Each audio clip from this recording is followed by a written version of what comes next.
بسم اللہ والحمد للہ والصلاة والسلام علی رسول اللہ اما بعد۔ معزز سامعین، علماء دیوبند کی اختلافی عبارات پہ گفتگو کا سلسلہ شروع کیا تھا۔ آج اسی سلسلے کو آگے بڑھاتے ہوئے تحذیر الناس کی عبارت پہ ہم گفتگو کریں گے انشاءاللہ العزیز۔ آج کی یہ ویڈیو دیکھ کر آپ فیصلہ کر سکیں گے کہ مولانا قاسم نانوتوی کو جو منکر ختم نبوت زمانی کہا جاتا ہے وہ آیا ٹھیک کہا جاتا ہے یا ان پہ پھر بہتان ہے۔ معزز سامعین، اس پہ بات کرنے سے پہلے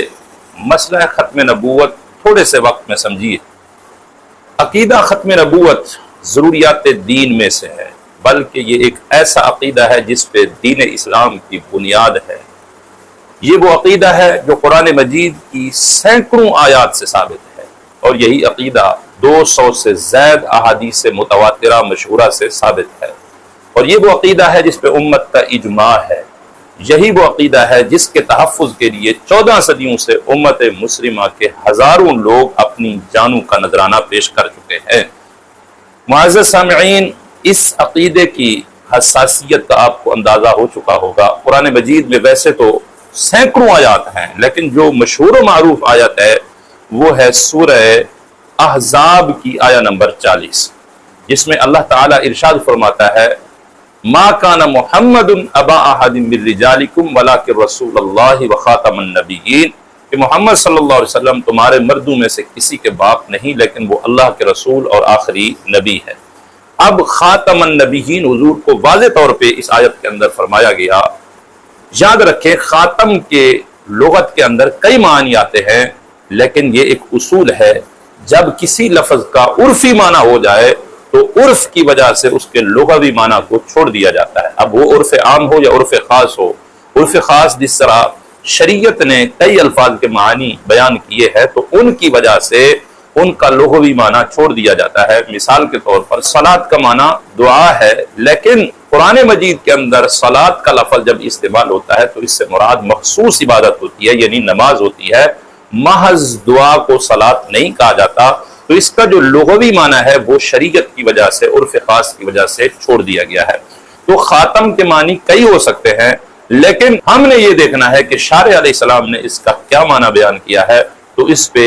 سینکڑوں احادیث طیبہ موجود ہے، جس میں سرکار دو عالم صلی اللہ علیہ وآلہ وسلم نے ارشاد فرمایا انا خاتم النبیین لا نبی بعدی، میں آخری نبی ہوں، میرے بعد کسی قسم کا کوئی نبی نہیں آ سکتا۔ ایک حدیث میں سرکار علیہ السلام فرماتے ہیں انا العاقب والعاقب الذی لیس بعدہ نبی، میں عاقب ہوں، عاقب ہوتا ہے جس کے بعد کوئی نبی نہیں ہوتا۔ کسی مقام پہ سرکار علیہ السلام فرما رہے ہیں کہ میری مثال اور مجھ سے پہلے والے انبیاء کی مثال اس شخص کی طرح ہے جس نے ایک خوبصورت عمارت بنائی، لیکن اس کے کسی کونے میں ایک اینٹ چھوڑ دی، لوگ دیکھ کے تعجب کرتے ہیں اور خوش ہوتے ہیں، ساتھ یہ کہتے ہیں لولا وضعت هذه اللبنہ، کہ یار یہ اینٹ کیوں چھوڑ دی گئی ہے؟ میرے آقا فرماتے ہیں انا اللبنہ، تو میں وہی اینٹ ہوں، وانا خاتم النبیین، اور میں آخری نبی ہوں۔ یعنی قصر نبوت میں سب سے آخر میں آنے والی اور سب سے آخر میں لگنے والی اینٹ میں ہوں۔ تو ان تمام احادیث سے، اور اس کے علاوہ سینکڑوں احادیث ہیں، اگر ان کو بیان کیا جائے اور حوالہ جات دیے جائیں تو ویڈیو بہت طویل ہو جائے گی۔ یہ ہر شخص مانتا ہے، اس لیے رسول اللہ صلی اللہ علیہ وسلم کے فرمان سے یہ واضح معلوم ہوا کہ قرآن مجید میں ولاکن رسول اللہ وخاتم النبیین کا جو معنی ہے وہ ہے آخری نبی ہونا۔ اب ہم حضور کی امت کے علماء سے پوچھتے ہیں کہ خاتم النبیین کا کیا معنی ہے۔ یہ میرے پاس کتاب تفسیر مظہری ہے، اس کی جلد نمبر 5 ہے اور صفحہ نمبر 535 ہے۔ اسی آیت کے تحت قاضی ثناء اللہ پانی پتی رحمۃ اللہ تعالی علیہ لکھتے ہیں یعنی الذی ختم النبیین حتی لا یکون بعدہ نبی، یعنی خاتم کا مطلب وہ ہستی جس نے نبیوں کا سلسلہ ختم کر دیا، حتیٰ کہ آپ کے بعد کسی قسم کا کوئی نبی نہیں آ سکتا۔ تو انہوں نے بھی خاتم النبیین کا معنی واضح کر دیا کہ حضور آخری ہیں، آپ کے بعد کسی قسم کا کوئی نبی آنے والا نہیں ہے۔ اس کے ساتھ یہ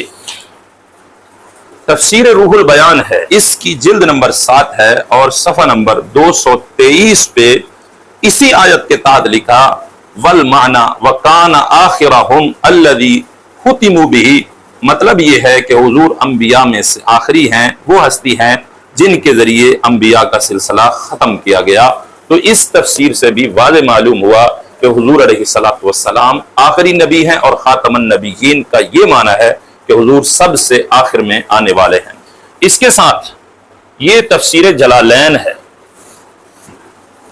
اسی آیت کے تحت لکھتے ہیں وَلَٰكِن رَّسُولَ اللَّهِ وَخَاتَمَ النَّبِيِّينَ فَلَا يَكُونُ لَهُ ابْنٌ رَجُلٌ بَعْدَهُ يَكُونُ نَبِيًّا، کہ آپ کے بعد آپ کا کوئی ایسا بیٹا نہیں جو رجل ہو۔ رجل بڑے بیٹے کو کہا جاتا ہے، چھوٹے تو حضور علیہ السلام کے بیٹے تھے جو کم سن تھے اور ان کا وصال ہوا۔ فرمایا ایسا بیٹا آپ کا نہیں تھا جو رجل ہو، یعنی بڑی عمر کو پہنچا ہو، یکون نبیًا، اور پھر وہ آپ کے بعد نبی ہو سکے۔ اس سے واضح معلوم ہوا کہ حضور علیہ السلام آخری نبی ہے، بلکہ آگے بھی یہی کہہ رہے ہیں وَكَانَ اللَّهُ بِكُلِّ شَيْءٍ عَلِيمًا مِنْهُ بِأَنْ لَا نَبِيَّ بَعْدَهُ، کہ اللہ تعالیٰ اپنی طرف سے ہر چیز کو جانتا ہے بینی طور پہ کہ حضور علیہ السلام کے بعد کسی قسم کا کوئی نبی آنے والا نہیں ہے۔ تو تفسیر جلالین کے اندر امام جلال الدین رحمۃ اللہ تعالی علیہ نے بھی یہ واضح کیا کہ آیت کے اندر خاتم النبیین کا معنی یہ ہے کہ حضور سب سے آخر میں آنے والے ہیں۔ تو اس مسئلے پہ سینکڑوں تفاسیر دکھائی جا سکتی ہیں، ویڈیو طویل ہو جائے گی۔ ہم نے یہ جاننا تھا کہ خاتم النبیین کا معنی کیا ہے، تو وہ رسول اللہ صلی اللہ علیہ وسلم سے بھی معلوم ہوا،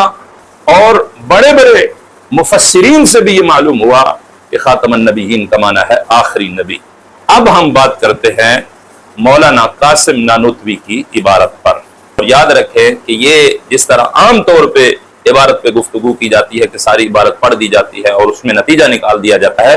ایسا نہیں ہوگا، بلکہ ہر جملے پہ گفتگو کی جائے گی کہ اس کا کیا مطلب ہو سکتا ہے۔ انشاءاللہ العزیز کسی کی یہ ہمت نہیں ہوگی کہ ہماری گفتگو کو کوئی رد کر سکے۔ یہ تحذیر الناس ہے، اس کا صفحہ نمبر 4 ہے۔ صفحہ نمبر 4 کے آخر میں لکھتے ہیں سو عوام کے خیال میں تو رسول اللہ کا خاتم ہونا بئی معنی ہے کہ آپ کا زمانہ انبیاء سابق کے زمانے کے بعد ہے اور آپ سب میں آخر نبی ہیں، مگر اہل فہم پر روشن ہوگا کہ تقدم یا تأخر زمانی میں بالذات کچھ فضیلت نہیں۔ پھر مقام مدح میں وَلَٰكِن رسول اللہ وخاتم النبیین فرمانا اس صورت میں کیوں کر صحیح ہو سکتا ہے۔ اب جو معنی ہم نے سرکار دو عالم صلی اللہ علیہ وآلہ وسلم کی طرف سے بیان کیا، جو معنی ہم نے کئی کتب تفاسیر سے بیان کیا، اس کو عوام کا خیال قرار دیا جاتا، اور یہ عوام کا لفظ اہل فہم کے مقابلے میں آ رہا ہے کہ عوام کا خیال یہ ہے، لیکن جو سمجھدار ہیں ان کے نزدیک یہ معنی نہیں ہے۔ تو عوام کا کیا معنی بنا؟ مطلب یہ نکلا کہ جو بے سمجھ لوگ ہیں ان کے نزدیک تو خاتم النبیین کا یہ معنی ہے کہ رسول اللہ آخری نبی ہیں، لیکن جو اہل فہم ہیں ان کے نزدیک خاتم النبیین کا یہ معنی نہیں ہے۔ تو معاذ اللہ یہ ایک بہت بڑی گستاخی ہے کہ رسول اللہ کی ذات اور حضور کے صحابہ اور اس کے ساتھ ائمہ کبار اور مفسرین جو ہے انہوں نے جو تشریح پیش کی ہے اس کو عوام کا خیال قرار دیا، یعنی بے سمجھ لوگوں کا خیال قرار دیا، اور یہ کہا کہ مگر اہل فہم پر روشن ہوگا کہ تقدم یا تأخر زمانی میں بالذات کچھ فضیلت نہیں۔ یعنی جس معنی کو پوری امت نے بیان کیا وہ بے سمجھ اور جاہلوں کا معنی قرار دیا، اور اہل فہم کون ہے؟ صرف حضرت جی ہے، مولانا قاسم نانوتوی صاحب، آپ کے سوا کوئی شخص بھی نہیں ہے کہ جس نے یہ معنی بیان کیا ہو جو حضرت صاحب نے بیان کیا ہے۔ یہ میں نہیں کہہ رہا، بلکہ ان کے آپ نے مولانا خلیل احمد امبیٹوی نے المعند علی المفند کے اندر جب اس مسئلے پہ گفتگو کی، آخر میں یہ کہا کہ یہ حضرت جی کا مکاشفہ ہے، آپ سے پہلے کسی عالم نے یہ بات نہیں کہی، بلکہ اس بات کے نواح تک بھی نہیں پہنچے۔ تو یہ واضح انہوں نے بھی کہا کہ یہ معنی جو ہے یہ حضرت جی کا ہے، آپ سے پہلے اور آپ کے بعد کسی نے یہ معنی نہیں کہا۔ تو حضرت جی کے نزدیک اہل فہم کون ہے؟ وہ صرف انہی کی ذات ہے، باقی ساری امت جو ہے حتیٰ کہ رسول اللہ کی ذات بھی وہ عوام کے اندر داخل ہیں۔ عوام سے مراد یعنی بے سمجھ، چونکہ یہ اہل فہم کے مقابلے میں آ رہا ہے۔ تو اس میں ایک تو رسول اللہ صلی اللہ علیہ وسلم کا خاتم النبیین ہونے کا جو معنی ہے پوری امت نے بیان کیا ہے، اس معنی کو رد کر دیا گیا ہے اور اس کو عوام کا معنی قرار دیا گیا ہے، اور اہل فہم یعنی حضرت جی کے نزدیک جو معنی ہے وہ افضل ہونا یا اس کا معنی ہے خاتم بالذات ہونا، یہ بیان کیا ہے ان کے ماننے والوں نے، تو یہ صرف انہی کا خاصہ ہے، کسی اور نے نہیں کہا۔ اور آگے دیکھیے کہ جس معنی کو ساری امت نے بیان کیا اس معنی کے بارے میں کہہ رہے ہیں کہ اس میں کچھ فضیلت نہیں، یعنی بالکل اس میں فضیلت ہے ہی نہیں۔ کہا مگر اہل فہم پر یہ روشن ہوگا کہ تقدم یا تاخر زمانی میں بذات کچھ فضیلت نہیں، یعنی رسول اللہ صلی اللہ علیہ وسلم نے جو معنی بیان کیا، حضور کی امت نے جو معنی بیان کیا، اس میں کہا کسی قسم کی کوئی فضیلت نہیں۔ اور اس کا جو چیلا ہے جو اس کو بچانے کی کوشش کر رہا ہے خلیل احمد امبیڈکر، اس نے کہا کہ اس میں بڑی کوئی فضیلت نہیں، یعنی بچانے کی کوشش کی۔ حضرت جی نے تو بہت بڑا حملہ کیا کہ اس میں فضیلت ہے ہی نہیں، اور اس نے کہا کوئی اس میں بڑی فضیلت نہیں۔ زیادہ فضیلت کس میں ہے؟ زیادہ فضیلت قاسم نانوتوی کے بیان کردہ معنی میں ہے، باقی ساری امت نے حتیٰ کہ رسول اللہ نے جو معنی بیان کیا اس میں بھی کوئی فضیلت نہیں۔ اور سب سے آخری جو جملہ ہے وہ سمجھنے کے قابل ہے، دیکھیے کہتے پھر مقام مدح میں وَلَٰكِن رسول اللہ وخاتم النبیین فرمانا اس صورت میں کیوں کر صحیح ہو سکتا ہے۔ یہ جملہ انتہائی قابل گرفت ہے، اس پہ علماء بات نہیں کرتے، یعنی کہہ رہا ہے کہ یہ ہے مقام مدح، یعنی رسول اللہ صلی اللہ علیہ وسلم کی تعریف کا مقام ہے، اس میں ایسا جملہ ہونا چاہیے اور اس جملے کا ایسا معنی ہونا چاہیے جو فضیلت والا ہو۔ چونکہ یہ جو عوام نے معنی بیان کیا اس میں کسی قسم کی فضیلت نہیں ہو سکتی، تو پھر وَلَٰكِن رسول اللہ وخاتم النبیین اس معنی کے لحاظ سے، اس صورت میں کا مطلب یہ ہے کہ اس معنی کے لحاظ سے مقام مدح میں کیسے درست ہو سکتا ہے، یعنی قرآن کی یہ آیت رسول اللہ کے بیان کردہ معنی کے مطابق، پوری امت کے بیان کردہ معنی کے مطابق اس مقام پہ درست نہیں ہو سکتی۔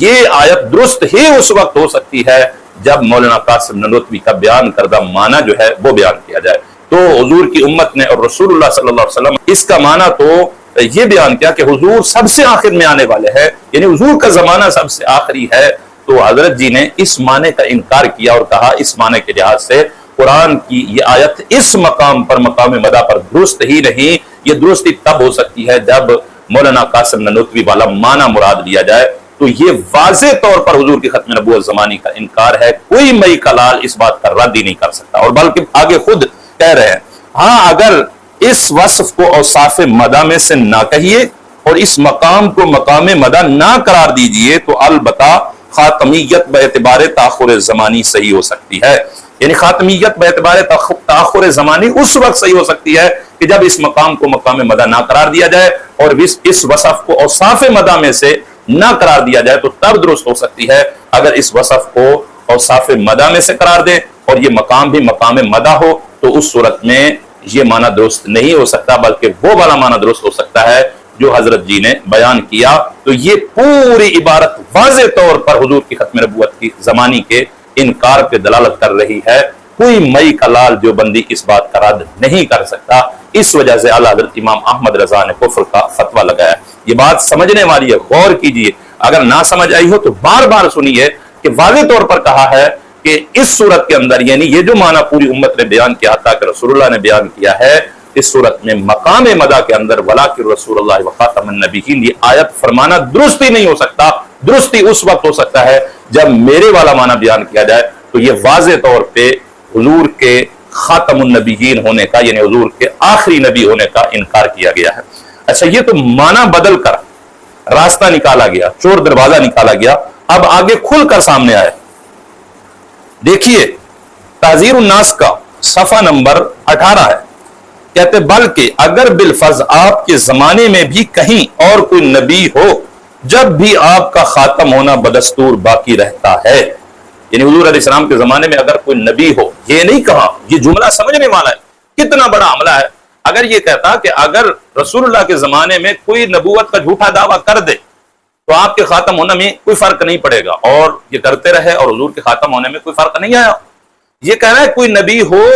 یعنی مسلمہ کذاب کو اس نے نبی تسلیم کر لیا کہ اگر کوئی نبی ہو بھی صحیح تو اس میں حضور علیہ السلام کے خاتم ہونے میں کوئی فرق نہیں پڑتا۔ میں کہتا ہوں کہ اگر حضور کے زمانے میں کسی نبی کا ہونا درست تھا اور اس سے حضور کے خاتم ہونے میں فرق نہیں پڑتا تھا تو سیدنا صدیق اکبر نے 1200 صحابہ کی جانیں اس عقیدہ ختم نبوت کے لیے کیوں قربان کی؟ مسلمہ کذاب کے خلاف جنگ یمامہ کیوں ہوئی؟ 700 حفاظ کرام صحابہ جو ہے انہوں نے جام شہادت نوش کیوں کیا؟ تو یہ فرق پڑتا تھا، اس لیے ہی انہوں نے کیا ہے۔ تو یہ ایک بہت بڑا حملہ ہے، یہ کہہ دیا واضح طور پر کہ اگر بالفرض حضور کے زمانے میں بھی کوئی نبی ہو، یعنی اصلی نبی ہو، راستہ دکھا دیا کہ نبی آ سکتا ہے۔ اگر ایسا ہو سکتا تھا تو پھر ابو مسلم خولانی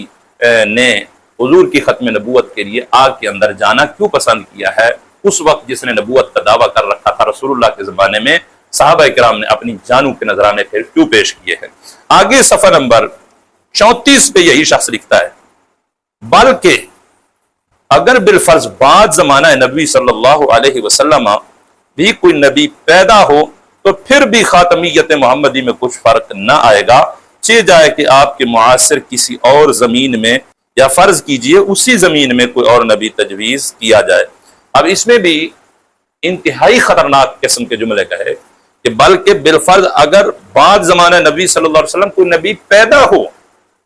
پیدا ہونے کا مطلب یہ ہے کہ وہ حقیقی نبی ہو۔ اللہ فرماتا ہے اللہ اعلم حیث یجعل رسالتہ، اللہ خوب جانتا ہے کہ اس نے اپنی رسالت کہاں رکھنی ہے، کس جگہ پہ رکھنی ہے۔ یعنی واضح کر دیا گیا کہ یہ نبوت جو ہے یہ کسبی نہیں ہوتی، عطائی ہوتی ہے، یہ فیصلے پہلے سے ہوتے ہیں۔ تو کہہ رہا ہے کہ اگر کوئی نبی پیدا ہو، مطلب یہ ہے کہ کوئی حقیقی نبی آ جائے حضور کے بعد، تو پھر بھی حضور کی خاتمیت میں فرق نہیں پڑ سکتا۔ اسی چیز کو تو مرزا قادیانی کے ماننے والوں نے بیان کیا ہے، مرزا ناصر نے اسمبلی کے اندر جا کے بیان کر دیا کہ جب آپ کے مولوی کہہ رہے ہیں کہ حضور کے بعد اگر کوئی نبی پیدا ہو جائے تو حضور کی خاتمیت میں کوئی فرق نہیں پڑتا، تو ہمارا مرزا پیدا ہوا ہے، لہٰذا ان کو کیوں مسئلہ ہے؟ تو پتہ چلا کہ واضح طور پہ حضور کی ختم نبوت زمانی کا انکار کیا گیا ہے، اور جو حضور کی ختم نبوت زمانی کا انکار کرتا ہے اس کے بارے میں الاشباح والنظائر کے اندر یہ مسلمہ بات موجود ہے کہ فرمایا گیا اذا لم یعرف ان محمد صلی اللہ علیہ وسلم آخر الانبیاء فلیس بمسلم لانہ من الضروریات، کہ جب کوئی آدمی حضور علیہ الصلوۃ والسلام کو آخری نبی نہیں مانتا، آخر الانبیاء وہ والا معنی کیا جو ساری امت بیان کرتی رہی، یہ حضرت قاسم نانوتوی والا معنی نہیں کیا کہ جو شخص حضور علیہ السلام کو انبیاء میں سے سب سے آخری نہیں مانتا وہ مسلمان ہی نہیں، اس لیے کہ وہ ضروریات دین کا منکر ہے، اور یہ عقیدہ ضروریات دین میں سے ہے۔ تو چونکہ قاسم نانوتوی صاحب نے اس عقیدے کا صراحت کے ساتھ انکار کیا، اور وہ انکار آج بھی ان کی کتاب تعذیر الناس کے اندر موجود ہے، اس بنا پر اعلیٰ حضرت امام احمد رضا نے ان پہ کفر کا فتویٰ جاری کیا۔ اور اس کو بچانے کے لیے المہند علی المفند کے اندر خلیل احمد امبیٹوی نے بے سروپا باتیں کی ہیں، انشاءاللہ ہم اس پہ الگ ویڈیو بتائیں گے، اور ہم المہند علی المفند کو حقائق کے ترازو میں رکھیں گے، جس سے آپ اندازہ کر سکیں گے کہ کس قدر وہ تعویلیں پیش کرتا رہا جن کا حقیقت کے ساتھ ذرا برابر بھی تعلق نہیں ہے، اس کی تعویلیں کسی خاطے کی نہیں ہے، اور یہ جو انکار کر گیا ہے اس انکار کی وجہ سے یہ شخص اصول کے مطابق دائرہ اسلام سے خارج ہے۔ اللہ کریم ہم سب کو رسول اللہ صلی اللہ علیہ وسلم کی سچی محبت نصیب فرمائے، غلامی رسول میں جینا اور غلامی رسول میں مرنا نصیب فرمائے۔ وما علیہ الا البلاغ۔